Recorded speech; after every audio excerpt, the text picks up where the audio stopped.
안녕하세요. 신의 염소입니다. 이번 시간은 좋은 염소를 고르는 방법에 대해서 같이 살펴보려고 합니다. 제가 국내에 나와 있는 자료를 가지고 좀 설명을 드리고 싶었는데, 자료를 못 찾겠습니다. 분명히 자료가 있긴 있을 텐데, 어딘가에 자료가 검색이 안 걸리고요. 그래서 제가 해외에 있는 자료를 가지고 설명을 드리려고 합니다. 이 염소 쪽은 우리 국내 산업이 좀 되게 쬐깐하기 때문에 사실 정보가 많지가 않습니다. 그래서 필요한 정보들은 사실 영어만 잘한다 그러면은 해외에 있는 자료를 가지고 충분히 풍부한 자료를 볼 수가 있거든요. 네. 아무튼 좀 같이 좀 봐보겠습니다. 뭐 이런 말로 하는 내용 재미없으니까 사진을 보면서 설명할 수 있는 내용을 위주로 말씀을 드리겠습니다. 아무튼 이런 체형이 지금 좋다고 표현하고 있거든요. 지금 뒷다리 사이, 다리 사이가 넓고 이 갈비가 넓게 자리 잡고 있는 게 좋은 체형이라고 그렇게 설명을 하고 있습니다. 이건 나쁜 체형이라 해서 예로 지금 보여진 거고요. 아무튼 이 갈비 몸통 넓이가 좀 넓게 자리 잡고 있어야지 이게 더 몸이 더 커질 수 있는 가능성이 높다 그러고요. 그래서 여기 갈비 넓이 그리고 거기에 따라서 여기 뒷다리 사이가 넓은지 그렇게 좀 1차적으로 확인하면 좋을 것 같습니다. 뒷모습에서요. 그래서 좋고 평균값, 좋지 않은 값 그렇게 표현을 하고 있네요. 그리고 이건 D에서 봤을 때 등이 이렇게 이제 일자 모양이 된 게 좋다고 합니다. 여기가 척추가 볼록볼록 있잖아요. 이게 살짝 살이나 근육으로 좀 이게 메꿔져 있는 상태이고, 그리고 이쪽은 이제 일자 모양으로 이렇게 이제 모양이 잡혀 있는 게 좋다고 하고요. 이렇게 이제 살이 없어 이렇게 꺾인 거는 좋지 않다고 합니다. 이런 경우는 뭐 초반에 뭐 나이가 얼마 안 됐을 때는 뭐 괜찮을지 몰라도 나이가 들면 들수록 오래 키우면 키울수록 이제 척추에도 무리가 가기 때문에 좋지 않은 개체라고 하네요. 그리고 여기서는 이제 우리 갈비뼈 끝을 기준으로 해가지고 한 5대5 정도 비율이 나온 게 좋다고 합니다. 갈비뼈 끝을 기준으로 해서 5대5 정도 비율이 나온 것이 좋다고 이상적이라고 표현을 하고 있고요. 그리고 여기 영어에서 설명이 좀 웃기긴 했는데 이거를 절반으로 잘랐을 때 이 다리를 표지판처럼 꽂았을 때 이게 이제 되게 반반 아무튼 좀 뭐랄까요 좀 균형을 잘 잡을 수 있는 모양 그러니까 아무튼 이 발을 지지대로 해가지고 바닥에 꽂았을 때 좀 균형 잡힌 모양이 좋은 모양이라고 그렇게 설명을 하고 있습니다. 여기는 이제 발굽을 설명을 하고 있고요. 발굽이 정면을 향한 게 좋다고 합니다. 발굽이 이런 식으로 이제 꺾여 있는 경우는 지금 이쪽 방에 꺾이거나 아무튼 이쪽 꺾이거나 아무튼 꺾여 있는 경우는 관절에 무리가 가기 때문에 이거는 좋지 않은 개체라고 하고요. 그리고 여기서는 이제 여기서 이제 발목에서 발굽으로 쭉 이어지는 게 이제 미끄럼틀처럼 이제 부드럽게 이어지는 것이 좋은 개체라고 합니다. 얘가 지금 잘 보진 않는데 얘가 지금 살짝 지금 꺾여 있거든요. 이 꺾여 있는 경우는 관절에 무리가 가기 때문에 장기적으로 오래 키울 때는 관절에 무리가 가서 좋지 않은 그런 개체라고 표현을 하고 있습니다. 그리고 지금 옆에서 지금 앞다리를 봤을 때 일자로 지금 곧게 뻗은 것이 좋은 개체라고 하고요. 이처럼 이렇게 이제 무릎 쪽이 꺾여 있는 개체는 이제 관절에 무리가 가기 때문에 좋지 않은 그런 개체라고 합니다. 그리고 지금 여기서는 안 나와 있는데 엉덩이 쪽에서 지금 뒷다리를 볼 때는 위쪽으로 공개할까요? 엉덩이 쪽에서 뒷다리를 볼 때는 이렇게 이제 딱딱 일자로 곧게 뻗어 있는 게 좋은 거고요. 그리고 어디였냐? 어, 옆 측면에서 봤을 때는 뒷다리가 한 20도 정도, 20도 각도 정도가 꺾인 것이 이상적인 개체의 체형이라고 합니다. 이게 20도 이상 초과로 꺾인 경우는 관절에 무리가 가기 때문에 좋지 않다고 그렇게 설명을 하고 있고요. 지금 측면에서 등은 또 일자로 이제 꼭 이제 곧는 것이 좋은 거고요. 이런 식으로 이제 굴곡이 있는 경우는 관절에 무리가 가기 때문에 좋지 않은 개체라고 합니다. 이게 좋은 거예요. 아무튼 아무튼 이 십자가 모양으로 아무튼 일자가 그렇게 좋은 개체라고 이렇게 하시면 될 것 같습니다. 요거 뭐 위에 내용이랑 뭐 중복되기 때문에 넘어가고요. 요것도 마찬가지고. 어,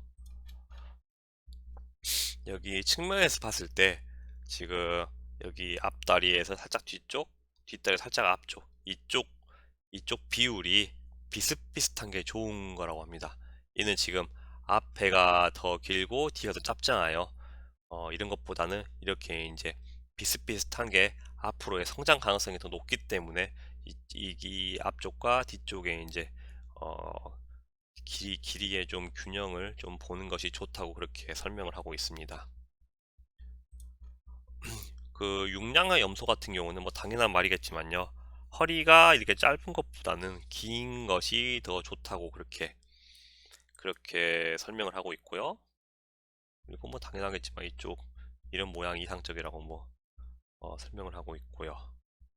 그리고 이거 아까 했던 내용이고 그리고 목 같은 경우는 짧고 똥똥한 것보다는 이렇게 긴 게 좋다고 합니다. 긴 게 좋은 개체라고 하고요. 이런 게 더 성장 가능성이 높다고 합니다. 그리고 이제 마지막으로 이 어깨 쪽, 이 어깨 쪽은 이제 울퉁불퉁하지 않고 그냥 매끄럽게 이렇게 쭉 위에서 아래로 이어지는 게 좋다고 합니다. 얘는 얘가 안 좋은 거구나. 얘가 지금 좋은 개체라고 지금 돼 있거든요. 지금 보기에도 부드러워 보이죠. 지금 뭐가 울퉁불퉁하지 않고요. 얘는 뭐가 볼록볼록 지금 울퉁불퉁한 것 같은데 이런 거는 좋지 않고 이렇게 이제 깔끔하게 이어지는 것이 좋다고 그렇게 설명을 하고 있습니다. 지금 여기가 지금 사진도 있으면서 설명까지 잘해주고 있어가지고 지금 그렇게 말씀을 좀 드렸고요. 지금 그 밖에 몇 개를 더 말씀을 드리자면은 아까랑 뭐 내용이 뭐 비슷비슷하긴 한데 좋은 게 체형이 좋은 개체 이렇게 이제 이런 모양, 이렇게 반듯한 모양, 각이 잡힌 모양 이런 식으로 아무튼 좀 휘어진 것들은 좋지 않은 개체. 아무튼 좀 다리가 휘어지고 이런 애들은 어릴 때는 괜찮을지 몰라도 나이가 가면 갈수록 좋지 않기 때문에 이런 것들은 좀 피해주는 게 좋고요. 또 이게 또 이렇게 관절이 꺾여 있는 것이 또 유전적으로도 이어질 수도 있기 때문에 아무래도 자세가 좀 곧은 것들을 좀 선발하는 게 좋을 것으로 그렇게 보여집니다. 그리고 이제 위쪽에서 봤을 때는 이렇게 살짝 삼각형 모양으로, 맞나? 예, 아무튼 이런 느낌의 모양이 좋다고 표현을 하고 있고요. 얘는 이런 모양은 좋지 않다고 그렇게 지금 설명을 하고 있습니다. 빈약한 몸 형태, 뭐, 요것들은 뭐 당연한 말인데, 요 부분만 좀 봐주시면 될 것 같아요. 어깨가 두꺼우면 좋지 않고, 구분 등 좋지 않고, 경사진 엉덩이 좋지 않다라고 그렇게 설명을 하고 있고요. 다리 자세, 아까 뭐 설명해드린 것 같은 건데, 일자, 그 다음에 아까 말씀드린 20도, 20도, 아무튼 이 모양, 그 다음에 일자, 정상, 아무튼 딱 똑바른 자세가 좋다고 생각하시면 될 것 같습니다. 일자에다가 발굽은 앞을 향하고 있는 그런 자세. 네, 이렇게 알아주시면 될 것 같고요.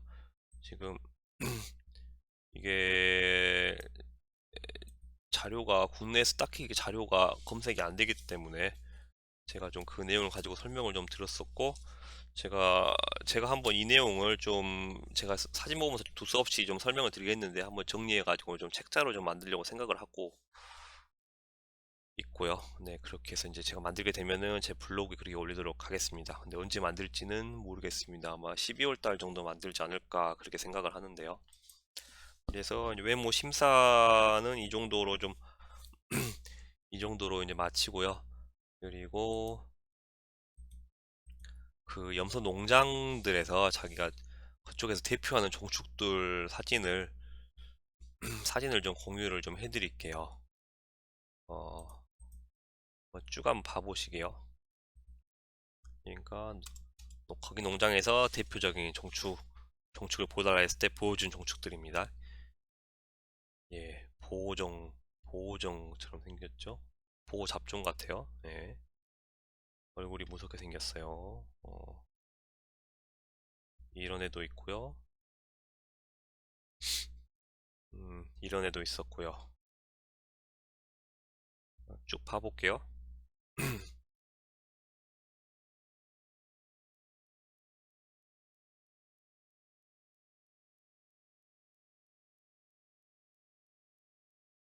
음, 저는 이런 모양이 좋더라고요. 지금 저도 지금 개량을 하려고 생각을 하고 있는데, 흑색 모색을 유지하면서 좀 용량형, 좀 보호랑 좀 비슷한 형질의 그런 애들을 좀, 그런 애들 같이 좀 개량을 하고 싶은 생각입니다. 그래서 저는 이런 애들이 더 눈이 좀 가더라고요.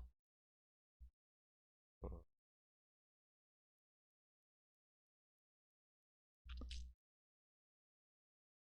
지금 여기 있는 애들이 다시 농장에서 키우고 있는 애들입니다.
네, 한 바퀴 다 돌았네요. 일단 갖고 있는 사진들을 한번 또 훑어봤고요. 아무튼 이렇게 이제 외모를 평가하는 방법을 좀 숙지를 하셔서 종축을 고를 때나 아니면 외부에서 염소를 데리고 올 때 좀 그런 기준을 가지고 그냥 단순히 그냥 보호피를 좀 많이 물려받은 애를 선호한다 이런 것보다는 이렇게 외모 평가를 좀 해가지고 어 종축을 그렇게 좀 들여오는 게 좋을 것 같습니다. 제가 농장분들을 좀 만나보면은 대부분 이런 그런 기준 없이 그냥 덩치 큰 애, 보호피를 많이 받은 것 같은 애, 이런 식으로 좀 감으로 그렇게 좀 골라서 입식을 하는 경우들이 있는데 그런 것보다는 이런 식으로 좀 알면은 훨씬 더 도움이 되지 않을까 그렇게 생각을 하고요. 어, 이거 외에 우리가 뭐랄까요? 우리가 이제 시험소로 쓸 애들을 고를 때 외모뿐만 아니라 이 유전적인 면도 좀 생각을 해야 되거든요. 그 내용이 잠시만요. 그러니까 아무튼 유전력이 높은 형질들이 있는데 그런 형질들은 그런 형질들도 좀 알아가지고 이제 거기에 대해서 이제 좋은 성적이 나온 애들은 또 선발을 해가지고 우리 농장의 종축으로 쓰면 좋겠죠. 그래서 제가 그 내용은 또 다음번에 좀 정리를 해가지고 그 내용도 좀 공유를 해드리도록 하겠습니다. 또 이번 뭔가 좀 두서없이 말한 느낌이 좀 있는데요. 아무튼 계속 제가 전달드리고자 하는 내용을 다 전달드린 것 같으니까요. 이상 방송을 마치겠습니다. 도움이 되었으면 좋겠습니다. 감사합니다.